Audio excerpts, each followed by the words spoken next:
ele deve ser pregado pelos líderes políticos. Não só aqueles que ocupam posições, como o presidente do Senado, o presidente da Câmara, os presidentes de partidos políticos, mas fundamentalmente desses que disputam as eleições, seja para presidente da República, seja para governos de estado, seja para o Senado. Vamos ter um pouco mais de apego ao amor, à compreensão, à tolerância, à solidariedade e menos acirramento, porque isso está levando o Brasil para um campo muito ruim que nunca teve, que é o campo da intolerância e da violência em eleições desse tipo. Obviamente que casos esporádicos aconteceram na história do Brasil, mas o que nós estamos vendo aqui são cenas recorrentes de ataque a um juiz que julgou de uma forma, de ataque a um tribunal que cuida da justiça eleitoral, de ataque às urnas eletrônicas, de ataque a uma militância que pensa diferente de si. Então, realmente, essa é uma responsabilidade de todos nós e invoco essa responsabilidade dos grandes líderes políticos da nação para que tenhamos mais ambiente de paz, porque é na paz que nós vamos encontrar o caminho das eleições saudáveis, das eleições cujo resultado será legítimo por parte dos eleitores que elegerão os seus representantes. E esse é o coroamento da democracia. Todos nós temos que ter compromisso com a democracia, e a democracia se exerce dessa forma, não é com violência e não é com intolerância. Presidente, mas ontem o presidente Bolsonaro se manifestou sobre o caso, condenou o acontecimento, dispensou o apoio de pessoas que querem atacar os opositores, mas culpou a esquerda por esse tipo de acontecimentos. E também no fim de semana o presidente Lula agradeceu o apoio que teve de um membro do partido que também estava envolvido no caso de agressão.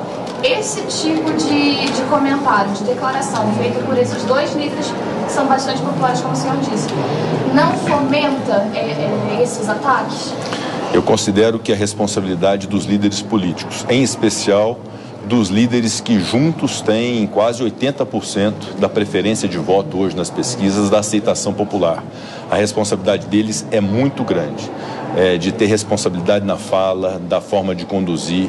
Não adianta jogar a culpa um para o outro, não é o caso. Eles têm que repudiar qualquer ato de violência, seja praticado por um lado, seja praticado por outro. É isso que a sociedade e as instituições esperam de um processo eleitoral legítimo. Então, a manifestação desses grandes líderes políticos, no sentido de que repudiam esses apoiadores que levam para o campo da violência, da ameaça, do constrangimento, é um bom serviço que cada um deles fará para a democracia do Brasil e, com certeza, com a ascendência que tem e com a preferência que tem do eleitorado, eles conseguirão, se quiserem, ter um ambiente de pacificação nessas eleições. Então, tanto os partidos políticos, cada um tem o seu partido político, os demais partidos políticos no entorno, quanto os próprios líderes políticos, em especial esses que estão disputando as eleições, têm esta responsabilidade de pregar a paz, a tolerância, de respeitar o diferente, porque nós não teremos outro caminho. Esse caminho da violência e da intolerância é o caminho da barbárie. Nós estamos vivendo um momento medieval em tempos modernos de rede social.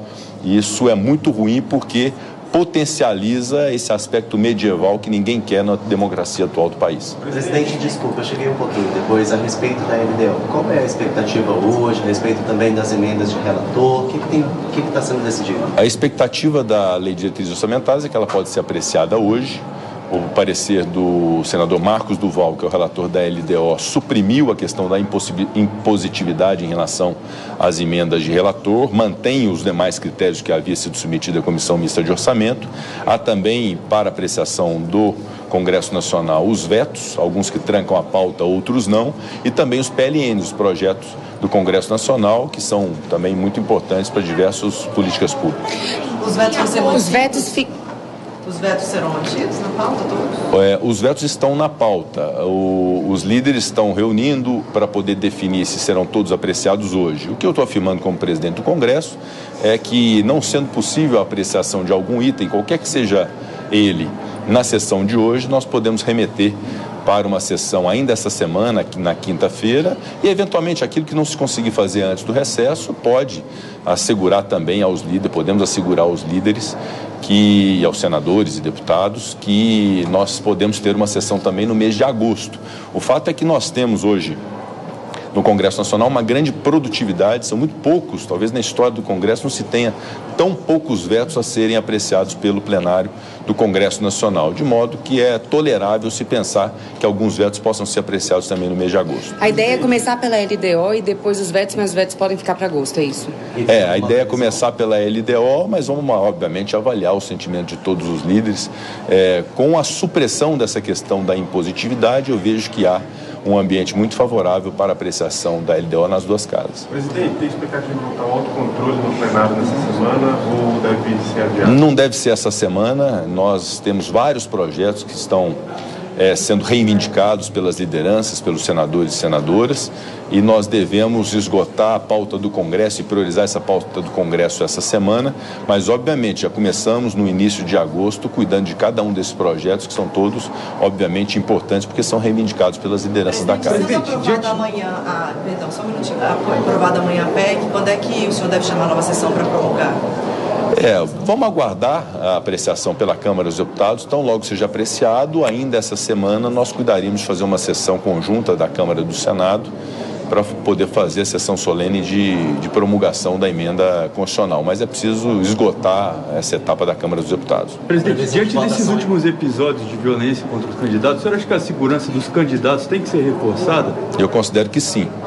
E é aquele segundo item que disse, além do papel dos líderes políticos de amainar os ânimos, de defender a democracia com tolerância e com nada de ódio, é muito importante que as forças de segurança, tanto as mantenedoras da ordem quanto a Polícia Judiciária, também o Ministério Público, o Poder Judiciário, estejam atentos a acontecimentos de intolerância política.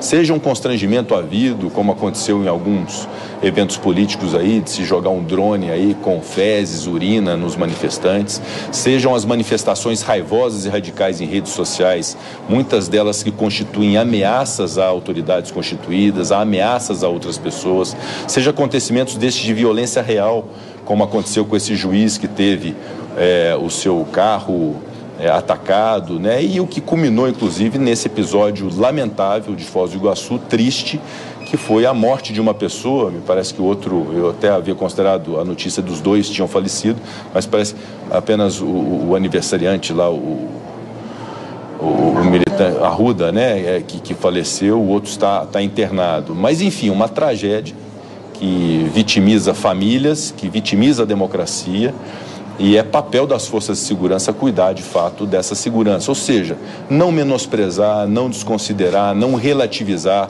essa coisa de achar que, não, isso é um exercício de manifestação, da livre manifestação do pensamento. Não é. Quando o sujeito ameaça alguém, quando o sujeito constrange alguém por motivos ideológicos e políticos, isso é um crime que precisa ser apurado pelas instâncias competentes. Então, esse papel dessas instituições que acabei de me referir é muito importante também para poder esses que são adeptos desse tipo de violência saberem que há a força do Estado sobre eles. Presidente, foi noticiada a possibilidade do senhor se reunir com o ex-presidente Lula essa semana. Queria saber se é concreto, se tem alguma coisa já prevista e se todo esse episódio de violência e as referências que o senhor faz ao presidente Lula também vão nortear essa possível conversa que o senhor teria com ele. Um tempo atrás, a bancada do PT no Senado, são 7 senadores, uma bancada muito reconhecida, muito combativa, que nos ajuda muito na presidência do Senado, havia sugerido esse encontro da bancada do PT com o ex-presidente Lula, com a presidência do Senado Federal. E, evidentemente, eu recebo qualquer bancada do Senado Federal, qualquer pré-candidato de qualquer dessas bancadas, e ainda mais um ex-presidente da República. Qualquer ex-presidente da República que queira se encontrar com o presidente do Senado Federal, é minha obrigação, como presidente do Senado, receber. Então, eu considero que é algo muito natural, receberei qualquer bancada que deseje ter esse encontro com a presidência do Senado. Em relação ao Partido dos Trabalhadores, ficou pré-agendado o encontro na quarta-feira próxima, depois de amanhã, com a bancada do PT e o ex-presidente Lula, o que, repito, vejo como algo natural, institucional e importante para a demonstração de que as instituições nesse país conversam, dialogam, podem não convergir sempre, mas que há um ambiente de diálogo e de muito respeito mútuo entre todos. Presidente. Não tem horário ainda definido, mas está pré-agendado para quarta-feira. Isso é algo que nós vamos tratar com a bancada do Partido dos Trabalhadores, com o líder Paulo Rocha, na residência oficial do Senado. Presidente, ainda sobre as emendas do relator, foi noticiado recentemente o comentário do senador Marcos Duval sobre aqueles 50 milhões de reais em emendas parlamentares, emendas de relator, que teria sido usado em troca de apoio do senhor para a presidência da Casa. O senhor gostaria de comentar? Claro.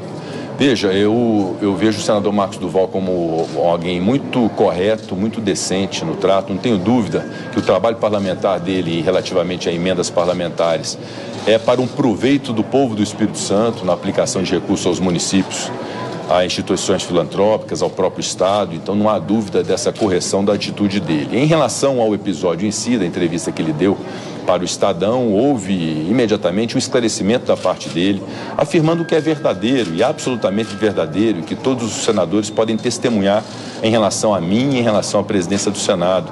A conversa sempre foi republicana, sempre foi com uma tratativa isonômica, de muito equilíbrio entre todos os senadores, sejam aqueles que me apoiaram, sejam os que não me apoiaram. E um exemplo disso é que alguém que não me apoiou, o senador Marcelo Castro, que é um dos melhores homens públicos que nós temos no Senado Federal, é o relator geral do orçamento, né? Bom, nós ouvimos então o Pacheco, presidente do Senado, falando sobre as agressões, pedindo ponderação.